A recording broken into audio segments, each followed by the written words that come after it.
नमो तच्चा भगवतो अरहतो सम्मा सम्बुद्धच्चा। जगत पूज्य महाकारुणिक तथागत सम्यक सम्बुद्ध श्रीचरणे कृतज्ञ प्रणाम निवेदन करे प्रज्ञापारमिते अंशग्रहणकारी सकल उपासक उपासिकागणेर निरोग दीर्घायु सुखी जीवन तथा ज्ञान विमंडित जीवन कामनाय शुरू करते चलेছি আজকের অভিধর্ম চর্চা ক্লাস।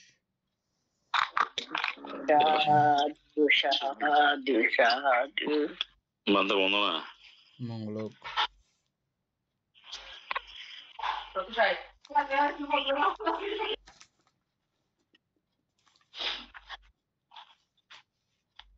বন্দনা মঙ্গলক আমরা 1400 না 1500 ছিলাম।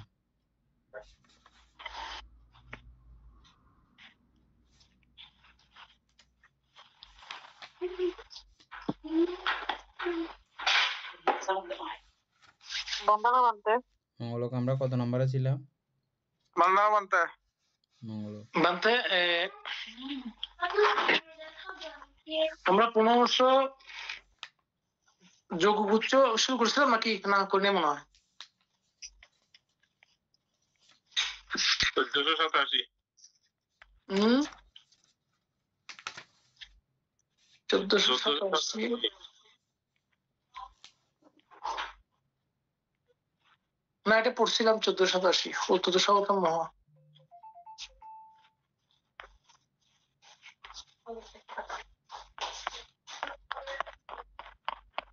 গ্রন্থি গুচ্ছতে শুরু হবে 1499।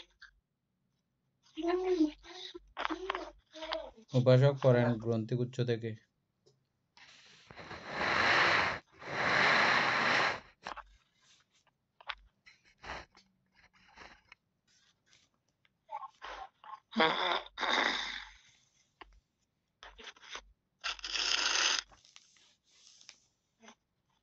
সমান যায়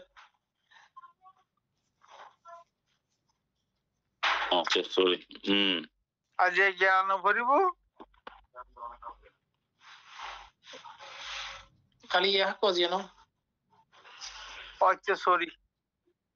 কোন ধর্মসমূহ গ্রন্থি বা বন্ধন? চারি প্রকার গ্রন্থি যথা লোভ বা লেলুপতারূপ, কায়ু গ্রন্থি বিদ্বেষ বা ঈশা পরায়ণতারূপ, কায়ু গ্রন্থি শিলব্রত পালন রূপ, কায়ু গ্রন্থি ইহাই সত্য বলিয়া অভিনিবেশ বা পবনতারূপ, কায়ু গ্রন্থি। লোভ রূপ কায়ু গ্রন্থি 8 প্রকার। লোভ স্বগত চিত্ত উৎপত্তিতে উৎপন্ন হইয়া থাকে। বিদ্বেষ রূপ কায়ু গ্রন্থি 2 প্রকার। দুর্মনোভাব স্বগত চিত্ত উৎপত্তিতে উৎপন্ন হইয়া থাকে। শিলব্রত পালন রূপ কায়ু গ্রন্থি আর ইহাই সত্য বলিয়া অভিনিবেশ রূপ কায়ু গ্রন্থি 4 প্রকার। দৃষ্টিগত বা মিথ্যা দৃষ্টি সম্প্রযুক্ত চিত্ত উৎপত্তিতে উৎপন্ন হয়ে থাকে। এই ধর্মগ্রন্থি, এই ধর্মসমূহ গ্রন্থি।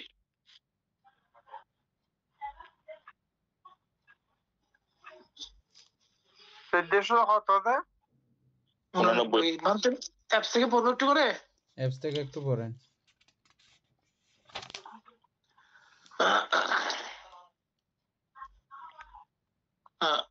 কোন ধর্মগুলো গ্রন্থি বা গীত?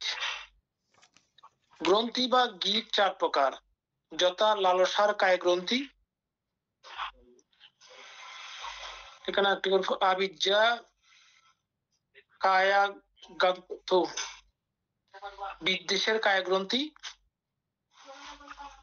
শিরব্রতের শুদ্ধির মিথ্যা ধারণার কায় গ্রন্থি এবং এটি সত্য বলে বদ্ধমূল ধারণার কায় গ্রন্থি।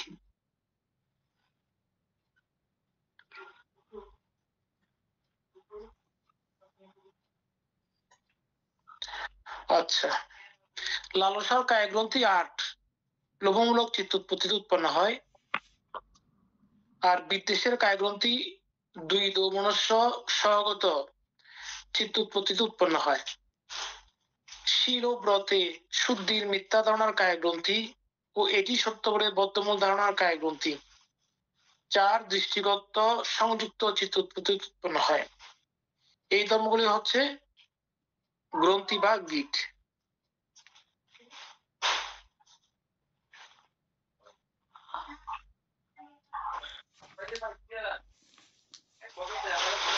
তাইলে প্রায় কি সেম হলো? প্রায় সেম আছে, কোনো অসুবিধা নাই। এটা তো ঠিক আছে। আচ্ছা, কায় গ্রন্থি বলতে এখানে কি বুঝবেন?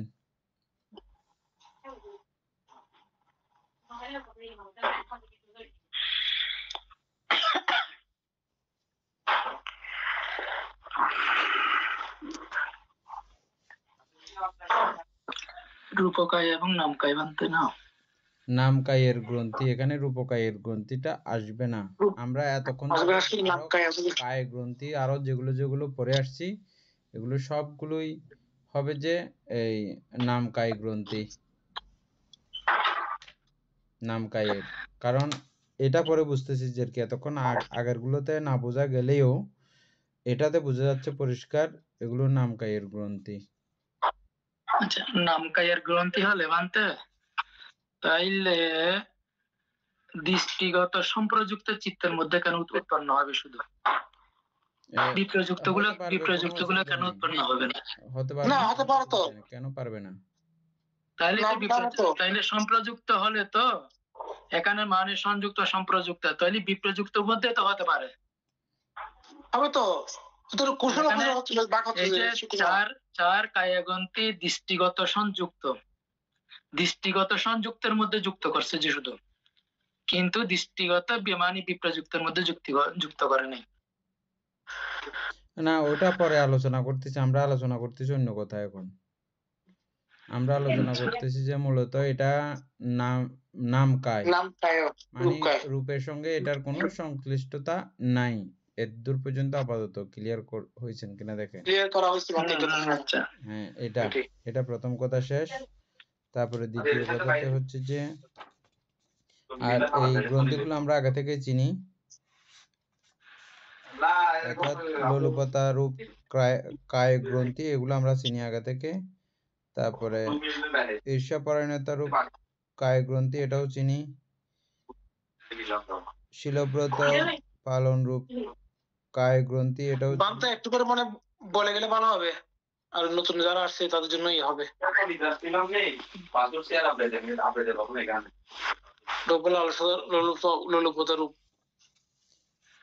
লোলুপতা সম্পর্কে আমরা বিরাট একটা চার্ট পড়ছিলাম না একবার এখানে মঙ্গলক এই ধর্মসংগিনীর মধ্যে? লোলুপতা নিয়ে একটা বিশাল একটা অধ্যায় ছিল না? পুরো 1 পৃষ্ঠা না 2 পৃষ্ঠা, মনে আছে? প্রথমে পড়ছিলাম বানতে এগুলো, কিন্তু পুরোটা মনে নাই তো। এটা হচ্ছে লোভের কারণে আমরা যে বন্ধনে বন্দিত হইয়া থাকি, বা এই লোভকে আবার সূত্রপিটক মতে তৃষ্ণা বলি আমরা, তানহা পালিতে। তারপরে আর অভিধর্ম পিটক মতে লোভ বা লোলুপতা। এই লোভের কারণে আমরা আবদ্ধ হয়ে থাকি। লোভকে আগে আমরা এক প্রকারে চিনলেও এখন আমরা জিহ্বার লোভ, চোখের লোভ, কানের লোভ, নাকের লোভ, ত্বকের লোভ, মনের লোভ, এই ষড় ইন্দ্রিয়ের লোভকেও আমরা এখন চিনতে পারি। বুঝতে পারতেছি তো এগুলো? না, চিনতে পারি না সব লোভগুলো। জিহ্বাটা আমাদের খুব তাড়াতাড়ি প্রতীয়মান হয়, জিহ্বাটাকে আমরা বেশি চিনি বলে আমাদের একটু বেশি তাড়াতাড়ি হয়। ওগুলোও সবগুলো লোভ, আর বাকিগুলো যেগুলোতে আমরা আকৃষ্ট হই এগুলোও লোভ। কেউ মান সম্মান খ্যাতির লোভ, যশ কীর্তি খ্যাতি আছে না, এগুলোর অবশ্যই। তারপরে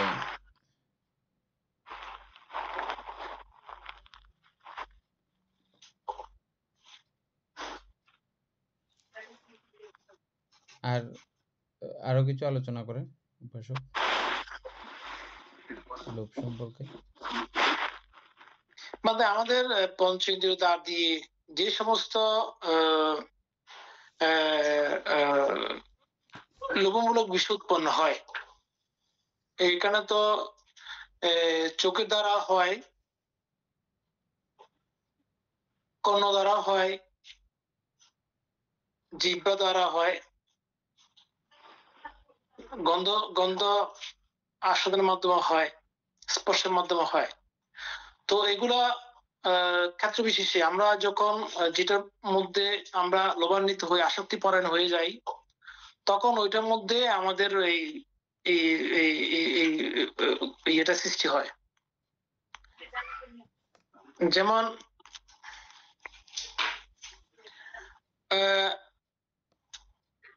আমরা কোন একটা বাহ্যিক কোন একটা বিষয় যখন আমরা চক্ষুপটে আসে, ওইটা সুন্দর হতে পারে, সুন্দর হলেও একটা লোভ হয়। আবার যদি কুৎসিত হয়, আমার মধ্যে যদি একটা দেখে আমার খারাপ, যেমন আমি একজনকে খুব পছন্দ করি না, ওটা আসলে তখন ওইটা একটা ইয়ে হয়, এটা কি বলে, বিদ্বেষ বা পরায়ণ হয়, একটা রাগ চলে আসে। আর যখন আমরা সুন্দর কিছু দেখি বা আমার প্রিয় কাউকে দেখি, তখন আমার মধ্যে একটা আনন্দ ভাব চলে আসে। এটাও একরকম লোভমূলকের মধ্যে পড়ে, তাই না বলতে? হ্যাঁ, আসক্তি। আমি আপনাদেরকে একবার একটা উদাহরণ দিয়েছিলাম, সাতিপাট্টন সূত্রের একটা লাইন, তাত্রা তাত্রা অভিনন্দিনী, হ্যাঁ, এটা একটা উদাহরণ দিয়েছিলাম। আমার কাছে মনে হয় যে ও এটা কি লোভ করার জিনিস নাকি, কিন্তু না, ওর স্থানে গিয়ে ওর এটা লোভনীয়, যে কারণে একষাটিক ব্রাহ্মণের এই দানের এত বিশাল এবং ব্যাপক পুণ্য সম্পর্কে বুদ্ধ ব্যাখ্যা করেছিলেন, মনে আছে না? 61 একটা কাপড় ছিল স্বামী স্ত্রী দুজনের, ওটা দান করে দিয়েছিল, যে ওই দানের পাওয়ারটা পুরো রাজ্য দান দিয়ে দেওয়ার সমান মতো করে ব্যাখ্যা করা হয়েছে না? সর্বস্ব, মানে সর্বস্ব দিয়ে দেওয়া। একজন রাজা যেরকম তার সর্বস্ব দিয়ে দিলে কোনো কিছুই থাকে না, ঠিক ওই 61 ব্রাহ্মণের বিষয়টাও সেম ভাবে হয়েছে। আমরা যে অবস্থানে থাকি সে অবস্থানকেই আলিঙ্গন করে আমরা অবস্থান করি। যেমন আমরা যেগুলোতে লোভাগ্রস্ত হই, দেবগণ এগুলো দেখে তারা হাস্য করে, তাদের কাছে এগুলো হাস্যকর। আমরা যেগুলোতে আকৃষ্ট হই, লোভাগ্রস্ত হই, উদাহরণস্বরূপ যেমন নন্দকে বুদ্ধ দেবলোকে নিয়ে গেছিলেন, বানরী দেখিয়েছিলেন, তারপরে দেবকন্যাও দেখিয়েছিলেন, আর মনুষ্যকন্যার মধ্যে ওনার পছন্দনীয় নন্দা ছিল। বিয়ে ঠিক হয়েছিল ওনার সাথে। হ্যাঁ, ওনার প্রতি ওনার কমনীয়তা ছিল। তো সবকিছু মিলেমিশিয়ে যখন এই দেবকন্যাকে দেখলো, ওনার এগুলা চোখ লাগতেছে না। কেন লাগতেছে না জিজ্ঞেস করলে ও বলছে যে কি, বানরী এবং মনুষ্যকন্যার মধ্যে যতটুকু তফাৎ, ঠিক দেবকন্যা এবং মনুষ্যকন্যার মধ্যে ততটুকু তফাৎ। বুদ্ধ এটা ওনাকে দেখিয়েছেন এই কারণেই যে আপনারা মনে করবেন যে এটা বুদ্ধের স্বজন প্রীতিতা, বইও উল্লেখ আছে এই বিষয়গুলো। বুদ্ধ সবাইকে এরকম করছেন না, নন্দকে এরকমটা করলো, ওনার প্রতি এত দয়া দেখালো, ঘটনা কি? বুদ্ধের এই পারিবারিক সূত্রিতা পাওয়ার জন্যে ওনাদের ওই পরিমাণে পারমি পূর্ণ করতে হয়েছিল, আপনারা হয়তো জানেন। শারিপুত্র ভান্তে আনন্দভান্তে এরা ওই পরিমাণে পারমি পূরণ করেছেন এবং বুদ্ধের মা হওয়ার জন্যে, বুদ্ধের বাবা হওয়ার জন্যে এগুলো ওই পরিমাণে পারমি পূরণ করতে হয়। তো এই বুদ্ধের ভাই হওয়ার জন্যে, বুদ্ধের ছেলে হওয়ার জন্যে, সিদ্ধার্থের ছেলে হওয়ার জন্যে ওই পরিমাণে ওইভাবে পারমি পূরণ করতে হয়। আসলে ওই পারমির কারণেই তাদের কাছে সেটা সেভাবে উপস্থিত হয়। তো যখন এই দেবকন্যাকে দেখলো ওখানেই অভিনন্দিত হয়ে গেল, আর এটা নজরে আসতেছে না। এটার প্রতি আপাতত মমত্ব ত্যাগ করানোর জন্যে বুদ্ধ তাকে সেটা দেখিয়েছিলেন নন্দকে। তারপরে আমরা আরেকটা উদাহরণ দিয়েছিলাম, একটা রাখাল ছেলে, ও সারাদিন খালি গায়ে মাটি মাখা, গোবর মাখা হয়ে পড়ে থাকে এবং সে অবস্থানে থেকে সেই ঘরের মা বাবা, সেই ঘরের আসবাবপত্র, এগুলো সবগুলোতেই আমরা যেরকম আমাদের ঘরের জিনিসগুলো নিয়ে যেরকম আকৃষ্ট, ও ওর ঘরের বিষয়গুলো নিয়ে ওভাবে আকৃষ্ট।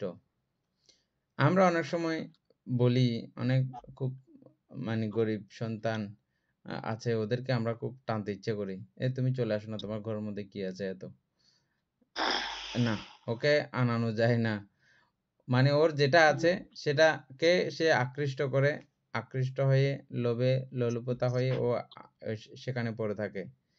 যেমনটা হচ্ছে যে ওই রাখাল ছেলে, সেই অবস্থানে থেকে সেই জায়গাকে আলিঙ্গন করে, অভিনন্দন করে অবস্থান করে, এটাকে বলা হয় তাত্রা তাত্রা অভিনন্দিনী।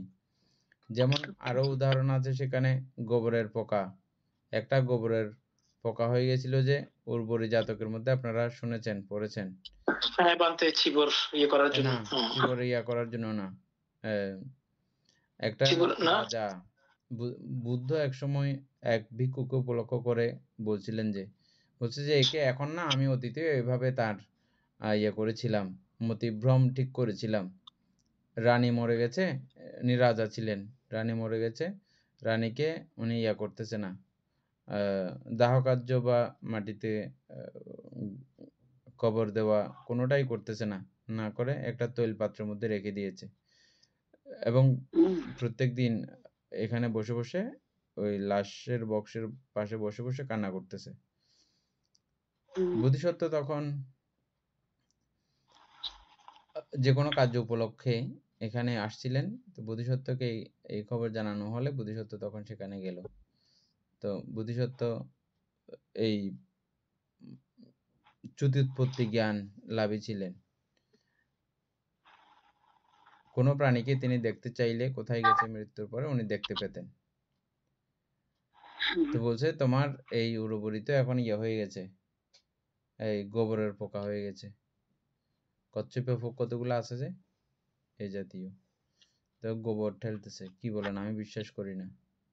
বলছে ওই দেখো এটা। তারপরে ওনার আরো ঋদ্ধি শক্তি ছিল তখন, বোধিসত্ত্ব ওই ঋদ্ধির দ্বারাই এই কথা বলানোর মতো অবস্থা তৈরি করলেন, কথা বলালেন, কথা বলিয়ে বলছে যে এখানে আমার স্বামী আছে, তুমি আমার স্বামী নয়। ধরতে চাইলো, একদম কামড় দিল।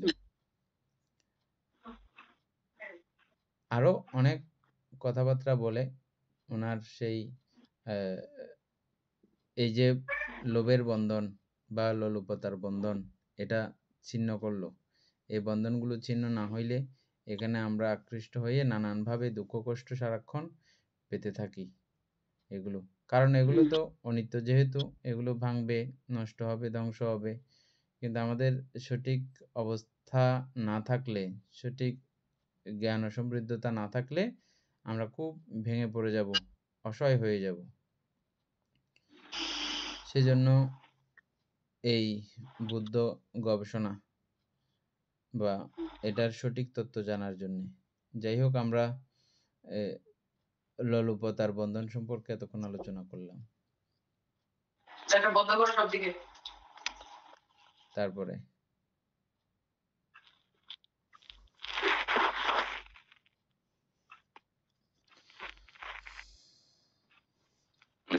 90 করবো তাইলে? কোন কোন চিত্তে উৎপন্ন হয় সুকুমার বাবু, এগুলো নিয়ে আমাদের বিশেষ আলোচনার দরকার আছে সুকুমার বাবু।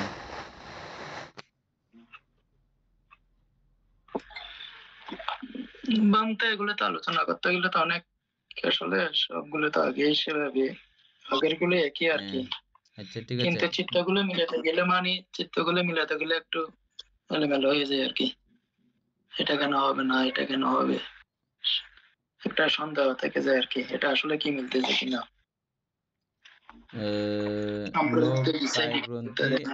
8 প্রকার লোভ সহগত চিত্তের মধ্যে উৎপত্তি হইয়া থাকে। এটা ঠিক আছে, হ্যাঁ, ঠিক আছে, ঠিক আছে। তারপরে হ্যাঁ। বিদ্বেষ রূপ কায় গ্রন্থি 2 প্রকার দুর্মনাভাব সহগত চিত্তে উৎপন্ন হইয়া থাকে, এটাও ঠিক আছে। এটাও ঠিক আছে। হ্যাঁ, এটা ঠিক আছে। শিলব্রত পালন কায় গ্রন্থি, ইহা 4 প্রকার দৃষ্টিসহগত সম্প্রযুক্ত চিত্ত, মিথ্যা দৃষ্টি সম্প্রযুক্ত চিত্ত। মিথ্যা দৃষ্টি সম্প্রযুক্ত চিত্ত কোনগুলো? ওই যে লোভচিত্তের মধ্যেই, লোভচিত্তের মধ্যে আর কি 4টা আর কি লোভচিত্তের মধ্যে 4টা, যেগুলো দৃষ্টি সম্প্রযুক্ত গুলো। সম্প্রযুক্ত। তো এই যে 4টার শিলাব্রত মধ্যে পরবর্ষতা তাইলে বিপ্রযুক্তটা যুক্ত হবে না। বিপ্রযুক্তের মধ্যে শিলব্রত পরামর্শটা নাই বা মিথ্যা দৃষ্টি নাই, বুঝছেন? এখন কারণ এটা এটা বিযুক্ত, এটা তো বিযুক্ত। হ্যাঁ বিযুক্ত, হুম, এটা হচ্ছে যে সম্প্রযুক্ত। তাইলে সম্প্রযুক্ত। এটা ঠিক আছে তো কথা না? আপনি ওটা বলছেন যে এই জন্য আমি আবার এগুলো দেখতেছি যে একটু, এটা ঠিক আছে, এই প্যারাটা কোনো সমস্যা নাই। না, এখানে ইয়েতে অ্যাপস আরো ক্লিয়ার আছে বলতে। হুম শিল ও ব্রতে শুদ্ধির মিথ্যা ধারণার কায়গ্রন্থি ও এটি সত্য বলে বদ্ধমূল ধারণার কায়গ্রন্থি 4 দৃষ্টিগত সংযুক্ত চিত্তোৎপত্তি উৎপন্ন হয়। হুম ঠিক আছে।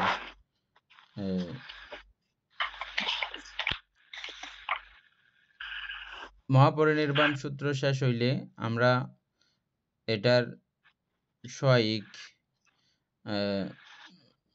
অভিধর্ম আত্মসংগ্রহের মতোই একটা গ্রন্থ সত্য দর্শন, বৌদ্ধ দর্শনের সত্য দর্শন বইটা চট্টগ্রামে রাখা আছে। কেউ যদি আসার থাকে ফ্রান্সে, এটা যেহেতু অনলাইনে পাওয়া যাচ্ছে না বইটা, হ্যাঁ, তো এই বইটা আনাইলে এটা অ্যাপসে নাই বলতে। অ্যাপসে নাই, অ্যাপসে মানে আমি আনতে পারবো, হ্যাঁ আমি আনতে পারবো, আমি যাচ্ছি তো এই মাসে। ও ঠিক আছে। তাহলে আমরা তাহলে আপাতত ওইটা আসার আগ পর্যন্ত আমরা ইয়ে করতে পারি, এটা কি বলে ওই সদন আকর্ষণ মন্ত্রের এটা।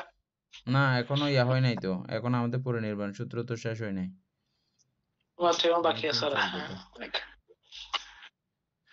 না ওটা একটা নিয়মিত করে পড়ে শেষ করে ফেলবো, ওটা পড়লে মানে এই বিষয়গুলো বুঝতে আরো অনেক সোজা সহজ লাগবে, আরাম লাগবে।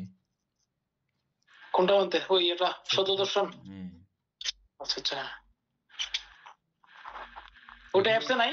না অ্যাপসে নাই এটা, আচ্ছা, এটাও আপনার পুরো ত্রিপিটক মন্থনকৃত বইয়ের মতোই বলা যায় ওই বইটাও। আচ্ছা আচ্ছা।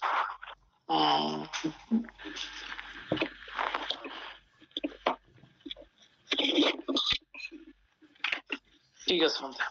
আচ্ছা ঠিক আছে, তারপরে 90 কোন ধর্মসমূহ গ্রন্থি নহে? গ্রন্থিকে বাদ দিয়া অবশিষ্ট কুশল 4 প্রকার ভূমিতে কুশল, 4 প্রকার ভূমিতে বিপাক, 3 প্রকার ভূমিতে ক্রিয়া, অব্যাকৃত আর রূপ এবং নির্বাণ, এই ধর্মসমূহ গ্রন্থি নহে।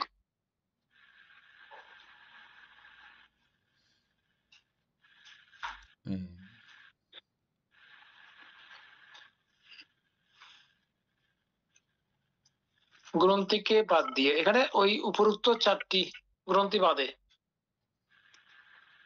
অ্যাপসে লিখছে এটা। তো আর অন্যগুলো কি? গ্রন্থি বাদ দিয়া অন্যগুলো কি, এগুলোর সমাধান তো আমরা এখনো করতে পারি নাই। না, তো আশা করি এগুলো পরে সমাধান হবে। যেমনটা আমরা অভিধর্ম অর্থ সংগ্রহ পড়ার সময় অনেক বিষয় প্রথমে সমাধান না হলেও পরে যখন শেষ হয়ে গেছে আবার যখন পড়তেছি অনেক বিষয় পরিষ্কার হচ্ছে, তৃতীয়বারে আরো অনেক বিষয় পরিষ্কার হচ্ছে। আমার মনে হচ্ছে যে চতুর্থবার পড়লে এটা আরো পাল্টে যাবে। আমার এমনও মনে হয় মানে আগে পড়ছিলাম যে হারে এটা তো এরকম এরকম, এটা ঠিক বলা হয়নি, এখন এরকমও অনেক কিছু সন্ধিয়ান লাগতেছে। তা আমি এই সন্দেহগুলো আবার ইয়ে করার জন্য বান্তুর সঙ্গে কথা বলছি, বলছে না এটা সেটাও ঠিক না, মানে প্রথম যেটা ছিল বা আলোচনা করেছি সেটাও ঠিক ছিল সেই সময়ের জন্য, সেটা ঠিক, আবার এটা এতদূর আলোচনা করে আসার পরে এই সময়ের জন্য এটাও ঠিক, ওটাও ফেলে দেবার না, প্রথম যে উপলব্ধি ওটাও ফেলে দেবার না। আমার মনে হয় যে মানে প্রথমটা না হলে মানতে ওটা তো বোঝাইতো না, ওটা হবে না। ঠিক এই গ্রন্থের বেলায়ও আমি অনেকক্ষণ বান্তুর সঙ্গে আজকে আলোচনা করছিলাম, তো বলা হচ্ছে যে বান্তিও বলতেছেন যে এটা তো আসলে মূল গ্রন্থ না, মূল বিষয়গুলো পড়লে আস্তে আস্তে পরিষ্কার হতে থাকবে বিষয়গুলো। তা আমরা যদ্দূর বুঝি এভাবে চলতে থাকি।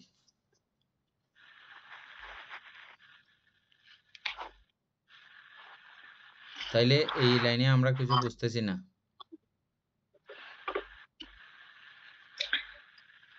লাস্টটা ঠিক আছে মানতে, কিন্তু প্রথমে আর কি ওই মানে প্রত্যেক ইয়াতে আর কি এগুলো আছে, ওইটা আছে আর কি বানতে, এটা মানে ওইটাকে বাদ দিয়ে, যেমন এখানে গ্রন্থিকে বাদ দিয়ে এর আগে কি আছে যে আষ্টককে বাদ দিয়া শাসক আর কি সংযোগকে বাদ দিয়ে, গ্রন্থিকে বাদ দিয়ে যেমন আশ্রফকে আপনি বলতে পারেন, আশ্রফ সহ অন্যান্য আরো কৌশলগুলো আছে না, গ্রন্থিকে বাদ দিয়ে। তো এখন আমাদের সমস্যা লাগতেছে যে এটা গ্রন্থির মধ্যে মনে হচ্ছে যে সব অকুশলগুলো এখানেই চলে আসছে, মানে এই 4 প্রকার গ্রন্থির মধ্যে সব অকুশলগুলো এখানে চলে আসছে, এরকম মনে হচ্ছে না দেখলে? ওইটাই তো হওয়ার কথা মানতে। এটা হবার কথা বলতে হয় এটাই নিয়ম। এটা যদি বাদ দিলে আবার অকুশল কোথায় থাকে? আর তো অকুশল থাকে না, আর অকুশল থাকে না তো। এই প্রশ্ন হচ্ছে যে সেখানে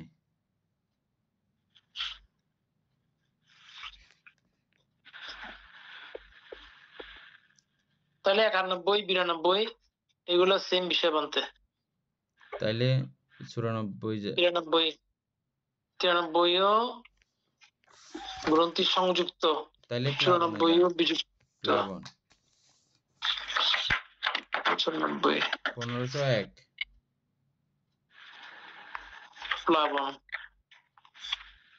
প্লাবন তো বেশি নাই আর। প্লাবন গ্রন্থির মতো সেম, প্লাবন ওই 4টা। কোন ধাপগুলো প্লাবন ওগো ডট ডট দিয়ে শেষ করেছে বলতে, তো ওগুলো আর কি 4টাই যোগ বা সংযোগ আমরা যে এই ইয়াতে যা পড়ে আসছি এখন গ্রন্থি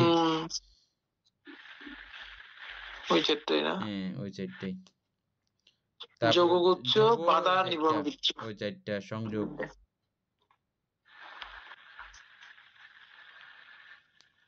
এবার হচ্ছে আবরণ, সেম আবরণটা পড়েন 1503। কোন ধর্মসমূহ নিবারণ বা আবরণ? 6 প্রকার আবরণ, যথা কামসুখের উত্তেজনা রূপ আবরণ, বিদ্বেষ রূপ আবরণ, মানসিক নির্দয়তা ও শারীরিক আলস্যতা রূপ আবরণ, উদ্যত কুকিত্ব রূপ ব্যাকুলতা বা অত্যন্ত উদ্বেগ রূপ আবরণ, সন্দেহ রূপ আবরণ, অবিদ্যা বা অজ্ঞানতা রূপ আবরণ। কামসুখের উত্তেজনা রূপ আবরণ 8 প্রকার লোভ স্বগত চিত্ত উৎপত্তি উৎপন্ন হয়ে থাকে। বিদ্বেষ রূপ আবরণ 2 প্রকার দোমনস্য স্বগত চিত্ত উৎপত্তিতে উৎপন্ন হয়ে থাকে। মানসিক নির্দলতা বা শারীরিক আলস্যতা রূপ আবরণ সংসাংস্কৃতিক বা অপরের প্রেরণায় অকুশল সমূহে উৎপন্ন হয়ে থাকে। অদ্বৈত রূপ আবরণ অদ্বৈত স্বগত চিত্ত উৎপত্তি সমূহ উৎপন্ন হয়ে থাকে। উৎপত্তি সমূহে উৎপন্ন হয়ে থাকে। প্রকৃত রূপ আবরণ 2 প্রকার দুর্মনোভাব স্বগত চিত্ত উৎপত্তিতে উৎপন্ন হয়ে থাকে। সন্দেহ রূপ আবরণ সন্দেহ স্বগত চিত্ত উৎপত্তি সমূহে উৎপন্ন হয়ে থাকে। অবিদ্যা রূপ আবরণ সর্বপ্রকার অকুশলে উৎপন্ন হয়ে থাকে এবং এই ধর্মসমূহ আবরণ।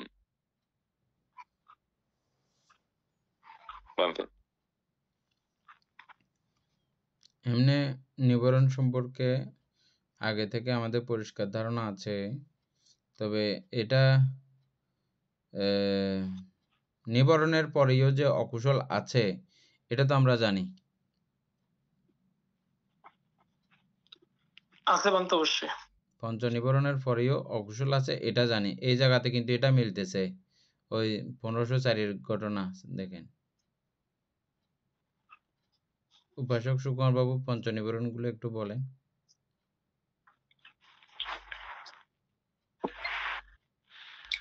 কামচন্দ ব্যাপদ থিনামিদ্য অদ্যত ককিতে বিচিকিৎসা। কামচন্দ যদিত বাবু কামচন্দ আবার একটু করে ইয়ে করেন।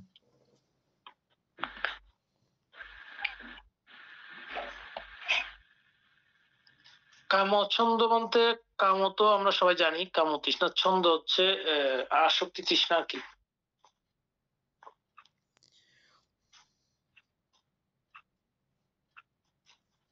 কামলোক কামলোকের প্রতি ভোগ্য বিষয়ের প্রতি ইচ্ছা ছন্দ, ইচ্ছা, এটাই কামছন্দ। তারপরে ব্যাপাদ হচ্ছে বিদ্বেষ আর কি, বিদ্বেষ করা, হিংসা করা, হিংসা করা, এগুলো আর কি। তারপরে থিনমিদ্য আলস্য, থিন আলস্য, জড়তা, তন্দ্রালুতা, জড়তা, অদ্বৈত কৌকৃত্য, চঞ্চলতা। তারপর হচ্ছে কৌকৃত্য হচ্ছে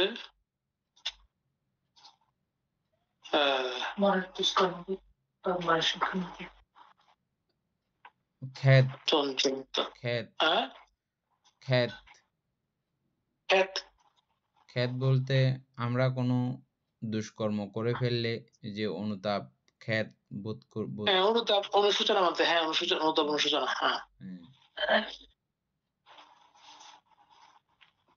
অনুতাপ করা দীর্ঘ সময় একটা বিষয়কে, এটাকে কৌকৃত্য। শেষ হয়েছে না? ওই পাঁচটা হইল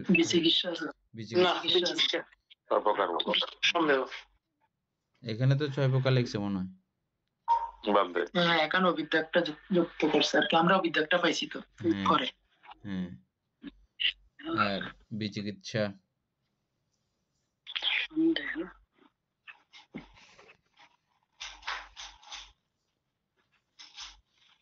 এনি বিচিকিৎসা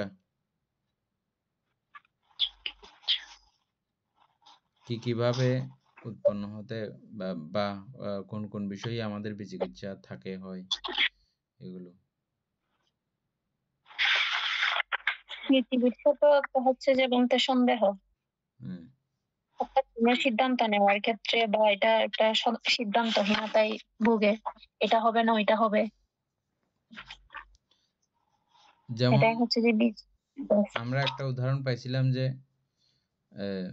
আমি অতীতে ছিলাম কি ওই জাতীয় একটা কথা ছিল না, কিছু প্রশ্ন যে প্রশ্নগুলোতে হ্যাঁ, বিভ্রান্তি উৎপন্ন হয় এগুলো বলতে হ্যাঁ বলছি। হ্যাঁ ওটা মহাপরিমাণ সূত্র আমরা পাইছি তখন এটা।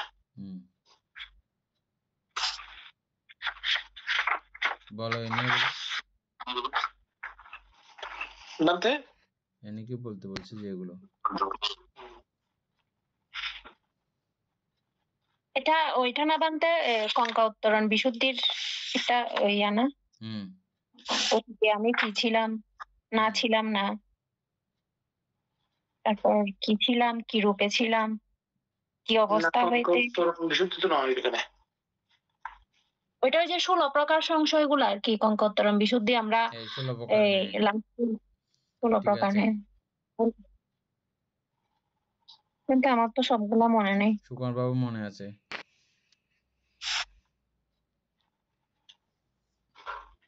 বানতে কঙ্কা উত্তরণ বিশুদ্ধি তো ওই 16 প্রকার বিশুদ্ধির মধ্যে একটা না? হ্যাঁ ওইটা আর কি, ওই ওই অবস্থাগুলো আর থাকে না আর কি।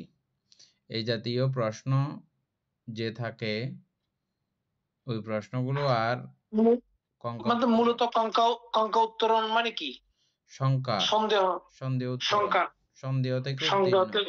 উত্তীর্ণ হওয়া, হ্যাঁ। হুম, আচ্ছা, সুকুমার বাবু মনে আছে 16টা প্রশ্নগুলো বলেন তো?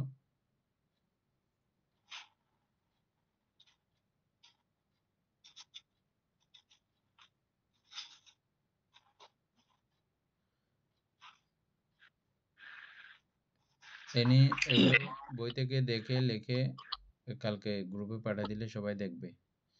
সন্দেহ আমি অটোমেটিক কেটে গেছি কেন? আমি অটোমেটিক বলেন সুকুমার বাবু বলেন।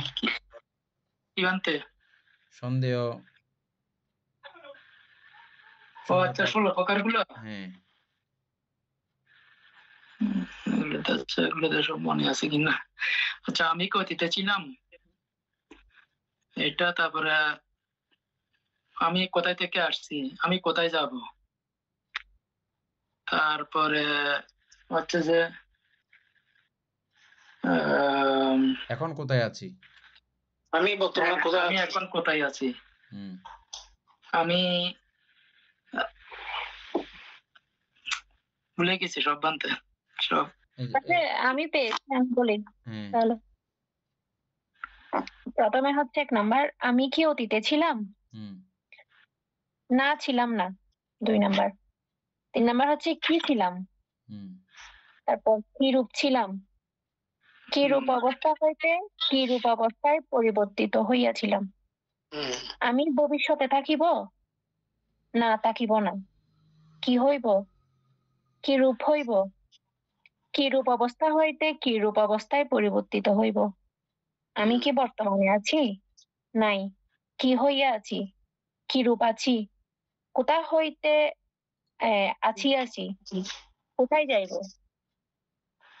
16 প্রকার জানতে এই চাই। 16 16টা, প্রকারগুলো। ঠিক আছে। এগুলো একটু গ্রুপে পাঠিয়ে দিলে সবার মনে থাকবে। অতীত, বর্তমান, ভবিষ্যৎ। আমারও লেখা আছে কোথাও। এটাই হচ্ছে যে মূলত এই সন্দেহ, তার মানে এই এই 5টা আবরণ বা ঢাকনা যেগুলো প্রজ্ঞাকে দেখতে দেয় না, প্রজ্ঞা উৎপন্ন হতে দেয় না, নির্বাণকে দেখতে দেয় না, জ্ঞানকে দেখতে দেয় না, আচ্ছন্ন করে রাখে, ঢেকে রাখে।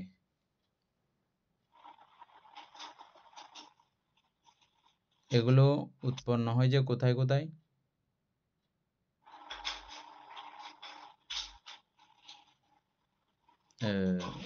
প্রথম হচ্ছে যে কামসুখের উত্তেজনা রূপ আবরণ 8 প্রকার লোভসহগত চিত্ত উৎপত্তিতে উৎপন্ন হইয়া থাকে, এটা ঠিক আছে। তারপরে হচ্ছে যে বিদ্বেষ, এটা 2 প্রকার দমনস্য সহগত চিত্ততে উৎপন্ন হইয়া থাকে, এটাও ঠিক আছে। মানসিক নিদ্রালুতা ও শারীরিক আলস্যতা রূপ আবরণ, এটা সসংস্কারিক। ঠিক আছে তোমাদের সসংস্কারিক অকুশল সময় উৎপন্ন হয়ে থাকে। সমূহে উৎপন্ন হইয়া থাকে। অকুশলের মধ্যে আবার এটা হুম। এটা সাহায্যকারী থাকে আর কি কারণে। হ্যাঁ, না, এটা অকুশলের মধ্যে হয়ে হয়ে থাকে বলতেছে। অকুশলের মধ্যে হইলে এটা তো তখন ভালো। অপরের প্রেরণায়। অকুশলের মধ্যে হইয়া থাকলে এটা তো ভালো, খেয়াল করেন না। ও আচ্ছা, হ্যাঁ। এটা কুশলের মধ্যে হবে, যে এটা কুশলের মধ্যে এটাই যখন ঝামেলা করে তখন কুশলটা দুর্বল হয়ে যায়। আর অকুশলের মধ্যে যদি অকুশল, এটা হ্যাঁ, হয়, এই ক্ষেত্রে তো- এটা হ্যাঁ তো মানতে। ভালো হওয়ার কথা। এটা মিস্টেক আছে হ্যাঁ। একটু। অদ্বৈত রূপ আবরণ অদ্বৈত স্বগত চিত্ত উৎপত্তিতে হইয়া থাকে, ওই যে মোহচিত্ত যেটা আছে। হুম। তারপরে ককৃত্য আবরণ দুই প্রকার, দুর্মনাভাব ওই দেশচিত্ততে উৎপন্ন হয়ে থাকে, ঠিক আছে, এটাইও। সন্দেহ সন্দেহ সহগত চিত্ত কোনগুলো? ওই যে বিচিকিৎসা সহগত চিত্তগুলো আছে না, উপেক্ষা। মিথ্যা দৃষ্টি সহগত। ওইখানে উপেক্ষা ছিল না দুইটা নাকি? মিথ্যা দৃষ্টি সহগত চিত্ত যেগুলো আছে, সন্দেহ বা মিথ্যা দৃষ্টি, সন্দেহটা মিথ্যা দৃষ্টির অন্তর্গত না? হ্যাঁ, হ্যাঁ মানতে। মানতে। ওই সন্দেহ সহগত চিত্তগুলোতেই উৎপন্ন হইয়া থাকে, যেগুলো মিথ্যা দৃষ্টি সম্প্রযুক্ত। তারপরে অবিদ্যা আবরণ হচ্ছে সর্ব অকুশলে উৎপন্ন হইয়া থাকে। আচ্ছা, এই সর্ব অকুশল পর্যন্ত অবিদ্যা যদি ধরা হয়ে যায়, তো এখানে এরপরেও আবার বলা হচ্ছে যে 4 নম্বরে দেখেন, কোন ধর্মসমূহ আবরণ নহে। আবরণ নহে এবার কি? ওখানে যেহেতু সবটাই বলে ফেলছে, আবার এখানে আবরণ নয়, এরকম আবার কি আছে? সবগুলো অবিদ্যা আবরণের মধ্যে যুক্ত হয়ে গেছে না? হ্যাঁ, তাহলে তো তাইলে তো আর অকুশল থাকার কথা না। অকুশল থাকার কথা না, সব অকুশল বাদ গেছে এখানে। এক, আর আমরা একভাবে এটাকে মিলাইছিলাম আগে, এটাও উপান্তের সঙ্গে আলোচনা করছিলাম, কিন্তু সঠিক কোনো সমাধান আসেনি। সেটা আমরা কিরকম মিলাইছিলাম, যেমনটা হচ্ছে যে ওটা অকুশল, ঠিক আছে, কিন্তু অকুশলকে যখন আমি অকুশলভাবেই যখন জানবো, সেগুলো তখন আর আবরণে আবর্তিত হতে পারে না, বা আসক্তি করার বিষয়, কিন্তু আমি সঠিক এবং যথাযথ জানার কারণে আমি সেটাতে আসক্ত নই। এই জায়গাতে একরকম করে আমরা মিলাইছিলাম আগে, মনে আছে?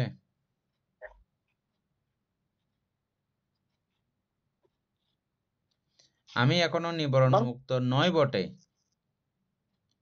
কিন্তু ক্ষণে ক্ষণে সময় সময় আমি নিবরণ মুক্ত থাকি। যেমন ধ্যান লাভীরা যখন ধ্যান লাভ অবস্থায় থাকে, তখন তারা নিবরণ মুক্ত অবস্থায় থাকে না? অবশ্যই মানতে।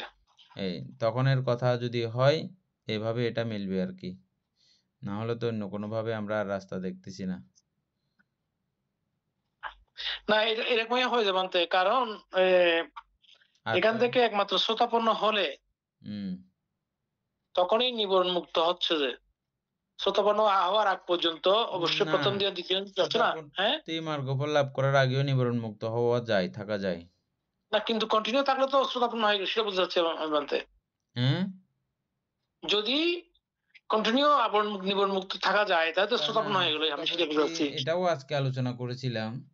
শ্রোতাপত্তি মার্গলাভের কাছে বানতে প্রথমে বলে ফেলছিল, শ্রোতাপত্তি মার্গলাভের কাছে এই পঞ্চনিবরণের মানে আর উৎপন্ন হবে না। তখন আবার যোগ বিয়োগ করে দেখতেছি যে না, উৎপন্ন হবে, হতে হবে, হবে, অবশ্যই হবে। কিরকম মানতে? যেমন শ্রোতাপত্তি মার্গলাভের কাছে তিনটা সংযোজন ছিন্ন হয়েছে, যে ছিন্ন হয়। হ্যাঁ সক্কায় দিট্টি, বিচিকিৎসা, শিলব্রত পরামর্শ। হ্যাঁ কামছন্দ না, ঠিক আছে মানতে ব্যাপারটা তাইলে আছে। এই কামছন্দ তো নিবরণের অন্তর্গত, কিন্তু থাকলেও যেমন ওনার যতই লোভ হোক না কেন, যতই লোলুপতা হোক না কেন, যতই কামাক্ত হোক না কেন, যেটা উনার নয়, উনি সেটা কোনোভাবেও তিনি কি করবেন না, উপাদানে পরিণত করবেন না। হ্যাঁ, উপাদানে পরিণত করবেন না। না, ওই যে চুরি করবেন না, যতই লোভ লাগুক, ওনাকে এটা না দিলে উনি নেবে না। লোভ উৎপন্ন হবে, কিন্তু এটা কায়িকভাবে প্রয়োগ হবে না, বাচনিকভাবে প্রয়োগ হবে না, বুঝছেন? এখন উৎপন্ন হবে এমনি। আচ্ছা, সব ধর্মে উৎপন্ন হবে এরকম বোঝাচ্ছেন যে? উৎপন্ন হবে, হ্যাঁ। শ্রোতাপত্তি মার্গলাভের কাছে এটা উৎপন্ন হবে। হ্যাঁ ঠিক আছে বলতে, ওইটা কারণ এটা তো ওইটা কাটবে যে কোথায়? এটা কাটবে যে আপনার সক্রিয়তাগামীর মধ্যে কাটবে যেটা। না, সক্রিয়তাগামীতে হাফ কাটে, অর্ধেক কাটে যে। হ্যাঁ, অনাগামী দিকে কাটবে যে, ঠিক আছে। অনাগামীতে পুরা পুরো কাটবে যে, হ্যাঁ। লোলুপতা বা কামছন্দ, তো সেই দৃষ্টিকোণ মতেও সেটা মিলানো যায় নাই। আচ্ছা,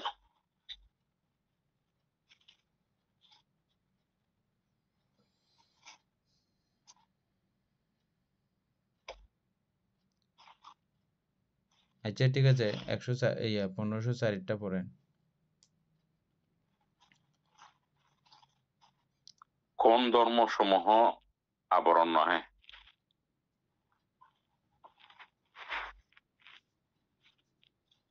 আবরণকে বাদ দিয়া অবশিষ্ট ও কুশল চারি প্রকার ভূমিতে কুশল, চারি প্রকার ভূমিতে বিপাক, 3 প্রকার ভূমিতে ক্রিয়া, অব্যাকৃত আর রূপ এবং নির্বাণ, এই ধর্মসমূহ আবরণ নহে।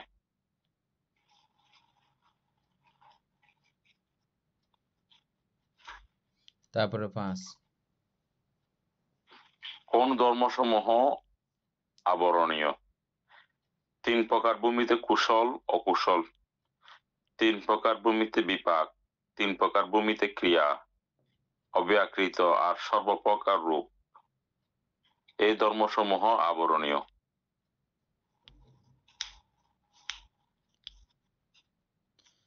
তারপরে 6, অনাবরণীয়। কোন ধর্মসমূহ অনাবরণীয়? 4 প্রকার মার্গপ্রাপ্ত, 4 প্রকার সামান্য ফল এবং নির্বাণ, এই ধর্মসমূহ অনাবরণীয়।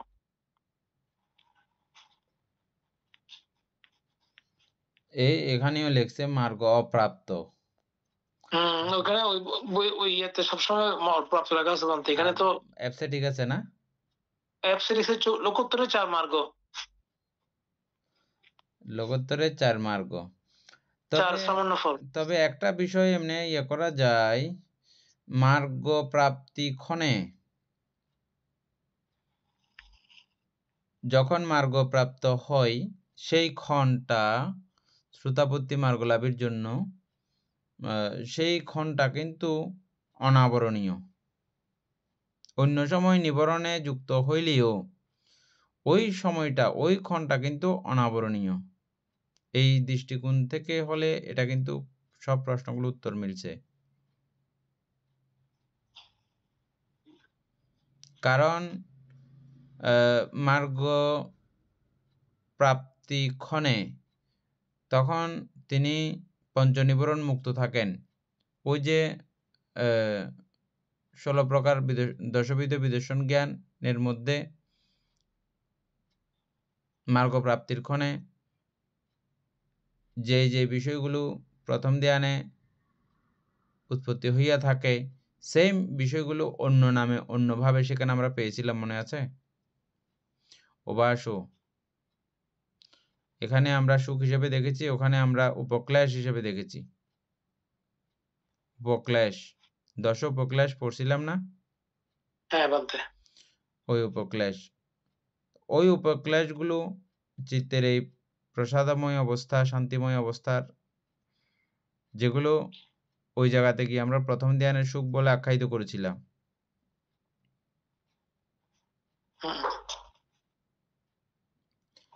আবার সেগুলো যখন মার্গ প্রাপ্তির ক্ষণে সেগুলোকে অতিক্রম করে, উপেক্ষা করে এই জায়গায় পৌঁছতে হয়, তখনও চিত্ত বিনিবরণ থাকে। শ্রোতাপত্তি মার্গ লাভ ক্ষণে চিত্ত বিনিবরণ থাকে, এটা মনে আছে?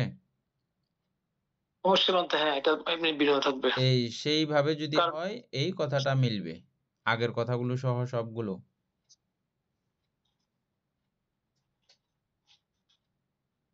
শুধু মার্গ প্রাপ্তি ক্ষণে, অন্য সময়ের যদি হয় এটা মিলবে না।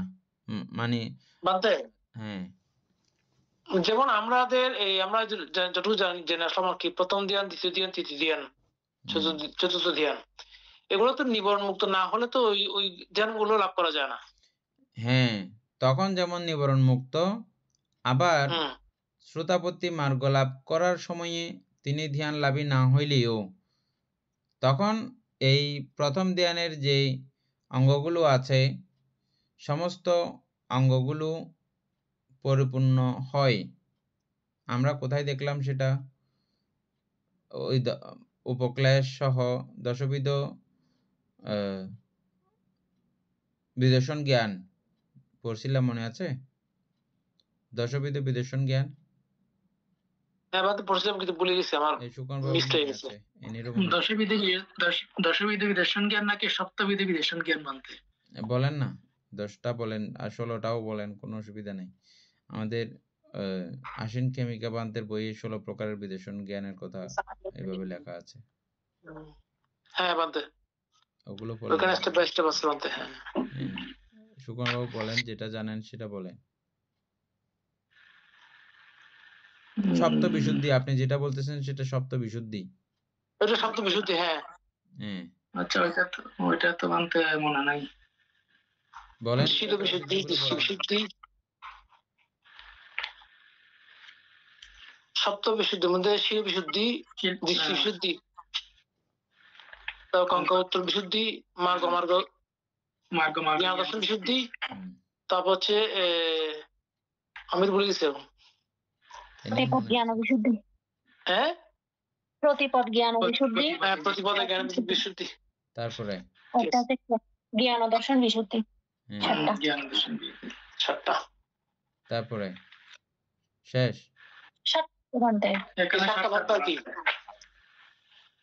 এরপর আছে 16টার মধ্যে বাকিগুলা। দশবিধ বিদর্শন জ্ঞান ওগুলো কি? সংমর্ষণ জ্ঞান, উদয় ব্যয় জ্ঞান, ভঙ্গ জ্ঞান, বয় জ্ঞান, মোমক্ষ জ্ঞান, প্রতিষ্ঠান জ্ঞান, সংস্কার উপেক্ষা জ্ঞান, অনুলোম জ্ঞান, আদিনব জ্ঞান, জ্ঞান নাই। হ্যাঁ, আদিনব জ্ঞান আছে, তারপরে হচ্ছে যে নির্ভেদ জ্ঞান, মুচ্চ জ্ঞান বা মোক্ষ জ্ঞান, প্রতিসংখ্যা জ্ঞান, সংস্কার উপেক্ষা জ্ঞান, অনুলোম জ্ঞান। এগুলো একটু করে আমাদের দিয়ে দিও তো পেজের মধ্যে কষ্ট করে। এটা বইয়ের মধ্যে আছে তো, এই বিদর্শন জ্ঞানের মধ্যে, অবিধর মত সংগ্রহের মধ্যে আছে। সদ্ধর্মপ্রাণ প্রিয় উপাসক উপাসিকা বৃন্দ, এতক্ষণ যাবৎ আমরা অভিধর্ম চর্চা করেছি। এতে আমাদের অপূর্ণীয় পুণ্য সাধিত হয়েছে। এই পুণ্যরাশি অনন্ত চক্রবাসী সত্যগণকে দান করছি, গুরুভান্তি দেবকে দান করছি, মাতা পিতাগণকে দান করছি, এবং যারা আমাকে প্রতিনিয়তভাবে ধর্মচর্চায় সহযোগিতা করছেন তাদেরকে পুনরাশি দান করছি। যারা আমাকে প্রতিনিয়ত চারিত্র ইত্যাদি দান করেন তাদেরকে পুনরাশি দান করছি।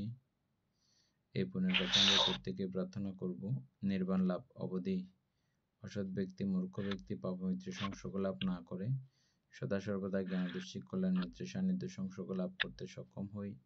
এইরূপ সাধু সংকল্প পোষণ করে আজকের মতো ক্লাস এখানে সমাপ্ত করছি।